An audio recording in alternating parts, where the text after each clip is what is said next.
இன்று ஆகஸ்ட் மாதம் 11ஆம் தேதி செவ்வாய்க்கிழமை. யாரும் எதிர்பாராத ஒரு கலந்துரையாடல் ஒன்று நேற்றைய தினம் நடந்திருக்கிறது. ஒரு முக்கியமான இடத்தில். அது என்ன கலந்துரையாடல்? போதைப் பொருள் வர்த்தகத்தோடு சம்பந்தப்பட்ட குற்றங்களுக்கு மரண தண்டனையை மீண்டும் அமுல்படுத்த ஜனாதிபதி அன்ருகுமார் திசாநாயக்கவினுடைய தலைமையில் நேற்றைய தினம் நடந்திருந்த ரட்டம இக்கட்ட என்று சொல்லப்படக்கூடிய முழு நாடும் ஒன்றாக என்ற செயற்பாட்டு குழுவில் ஆராயப்பட்டிருப்பதாகவும் விரைவில் இது தொடர்பான தீர்மானம் ஒன்று எடுக்கப்பட இருப்பதாகவும் செய்திகள் தெரிவிக்கின்றன. நேற்றைய தினம் மாலை முன்னணி ஊடகங்களின் சமூக ஊடக வலைதள பக்கங்களில் இந்த செய்தி வெளியான போது அதற்கு பலத்த ஆதரவான எதிர்வினைகள் வந்ததை காணக்கூடியதாக இருந்தது. சரி, இப்படி ஒரு முக்கியமானதொரு தீர்மானம் எடுக்கப்பட்டால் அதை ஜனாதிபதி கண்டிப்பாக தன்னுடைய வாயால் சொல்லுவார். ஜனாதிபதியினுடைய முன்னைய நிலைப்பாடுகள் எல்லாம் மரண தண்டனைக்கு எதிராகத்தான் இருந்திருக்கின்றன. இது தொடர்பாக இன்னமும் சரியான தெளிவில்லை. ஆனால் ஜனாதிபதியினுடைய ஊடக பிரிவின் உத்தியோகபூர்வ பேஸ்புக் பக்கத்தை பார்த்தபோது ஏதோ ஒன்றை அவர் சொல்ல வருகிறார் என்பது மட்டும் புரிகிறது.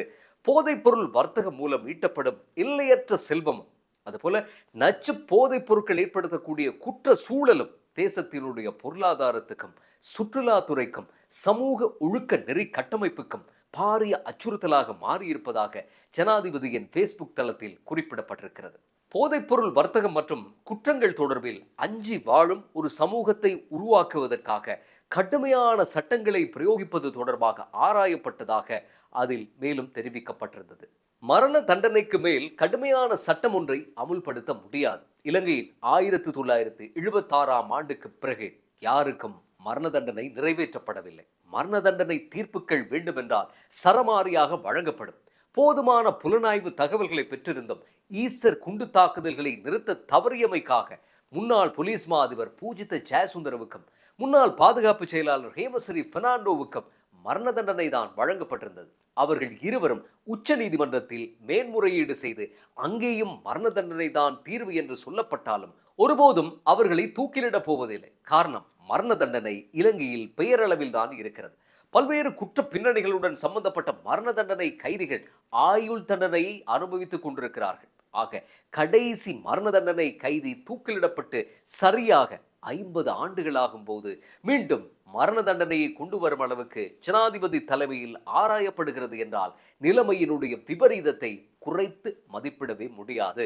ஏனைய குற்றங்களோடு தொடர்புபட்ட மரண தண்டனை கைதிகளை அப்படியே ஆயுள் தண்டனை அனுபவிக்க வழிவகுத்துவிட்டு போதைப் பொருளோடு சம்பந்தப்பட்ட குற்றங்களுக்கு மட்டும் அமுல்படுத்த நாடி இருக்கிறார்கள் என்றே முடிவுக்கு வர வேண்டி இருக்கிறது. என்னதான் மனித உரிமை அமைப்புகள் எல்லாம் மரண தண்டனையை கடுமையாக எதிர்த்தாலும் கூட உலகத்தில் பல நாடுகளில் மரண தண்டனை நிறைவேற்றப்பட்டு கொண்டுதான் இருக்கிறது.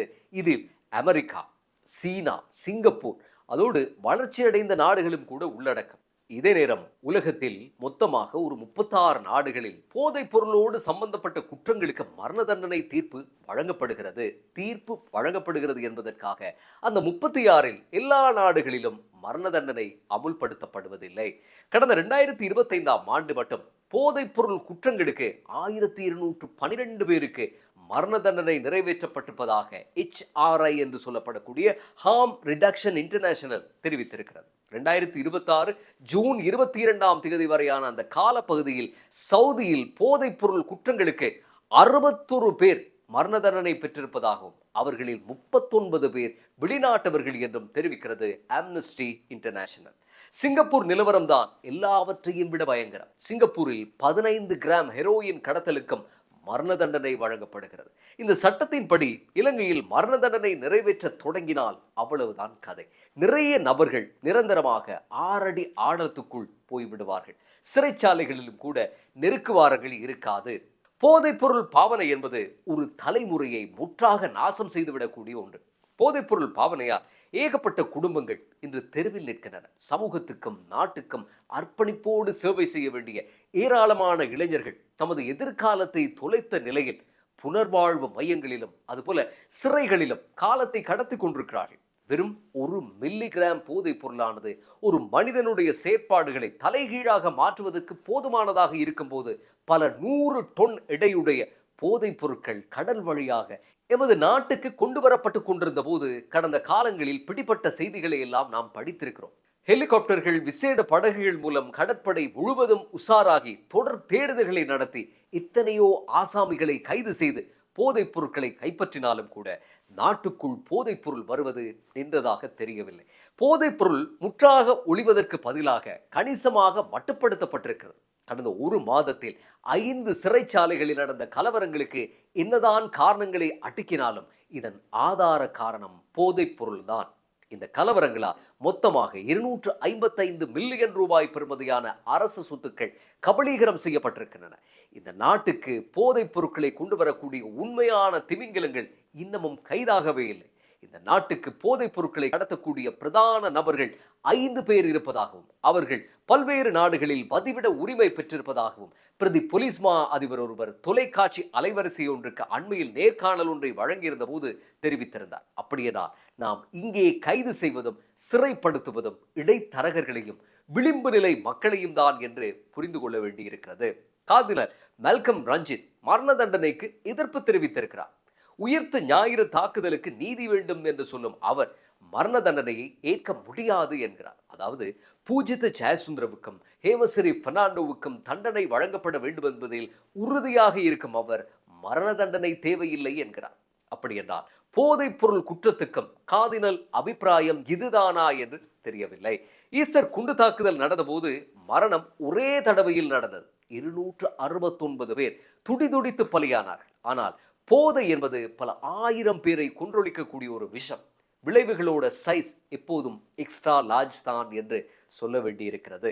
போதைப் பொருள் என்று சொல்லும்போது ஞாபகத்துக்கு வரக்கூடிய இன்னொரு முக்கியமான ஒருவர் தான் கஞ்சிப்பானை இம்ரான்.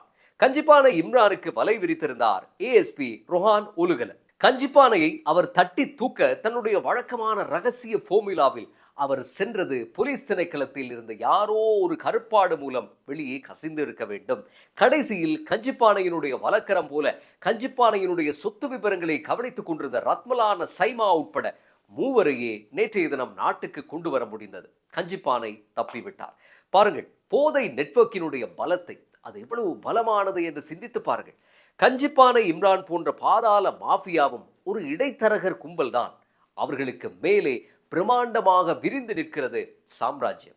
நேற்றைய தினம் அவருடைய நெருங்கிய சகாக்கள் கைது செய்யப்பட்டு நாட்டுக்கு கொண்டு வரும்போது இங்கே நாட்டில் கஞ்சிப்பான இம்ரானினுடைய உறவுக்காரர் ஒருவர் பட்டப்பகலில் சுட்டு கொலை செய்யப்பட்டிருக்கிறார்.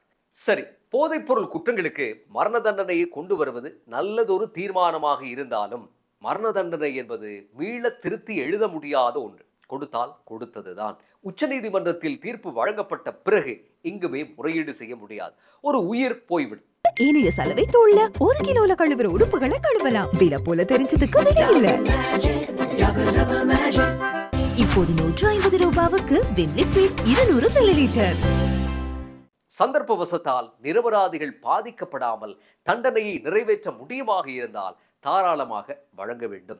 அடுத்ததாக சாகர காரியவசம் விவகாரத்துக்கு வருவோம். பொதுஜன பெரமுனவினுடைய முன்னாள் செயலாளர் சாகர காரியவசம் போலீஸ் மா அதிபர் பிரியந்த வீரசூரியவுக்கு கடுமையான அச்சுறுத்தல் ஒன்றை கடந்த 3ஆம் தேதி விடுத்திருந்தார். நாட்டு மக்களால் வீதியில் கொல்லப்பட்ட போலீஸ் மா அதிபராக 37வது போலீஸ் மா அதிபர் பிரியந்த வீரசூரிய வரலாற்றில் இடம் பிடிப்பதை தான் விரும்பவில்லை என்று அவர் சொன்னது பலரையும் அதிர்ச்சிக்குள்ளாக்கியிருந்தது. இது தொடர்பாக கொழும்பு மத்திய குற்றப்பிரிவால் நேற்றைய தினம் அவர் கைதான நிலையில் கடுவல நீதிமன்றத்தில் ஆஜர்படுத்தப்பட்டார். சாகர காரியவசமின் சட்டத்தரணி போலீஸ் மா அதிபரிடம் தவறுக்கு மன்னிப்பு கேட்டு நின்றார். கடைசியில் 20 லட்சம் ரூபாய் பெறுமதியான 2 சரீர பிணையில் விடுவிக்கப்பட்டார் சாகர காரியவசம். ஆனால் வெளிநாடு செல்ல முடியாதவாறு அவருடைய பாஸ்போர்ட் தடை செய்யப்பட்டிருக்கிறது. வெளியே வந்த சாகர காரியவசம் ஊடகங்கள் கேட்ட கேள்விகளுக்கெல்லாம் பதில் சொல்லாமல் மௌனம் காத்து வெளியேறி நின்றார். சாகர காரியவசம் போன்றோருக்கு இது ஒரு படிப்பினையாக அமைய வேண்டும். இந்த நாட்டை கெட்டு குட்டிச்சுவராக்கி இனவாதத்தை விதைத்து மக்களினுடைய மனங்களை சிதைத்த பொதுஜன பெரமுனவுக்கும் அரசை விமர்சனம் செய்வதற்கு ஜனநாயக ரீதியில் உரிமை உண்டு. ஜனநாயகம் என்பதே அதுதானே. நாடு திவாலாகி திருவோடு என்ற காரணமான பேர்வழிகள் எல்லாம் ஆட்சி கவிழ்ந்ததும் அவர்களை விட்டால் பொருளாதார மேதைகள் யாரும் இல்லை என்று ஆலோசனை கொடுப்பார்கள். தொலைக்காட்சி விவாதங்களில் தூள் பறக்கும் விவாதம் செய்வார்கள்.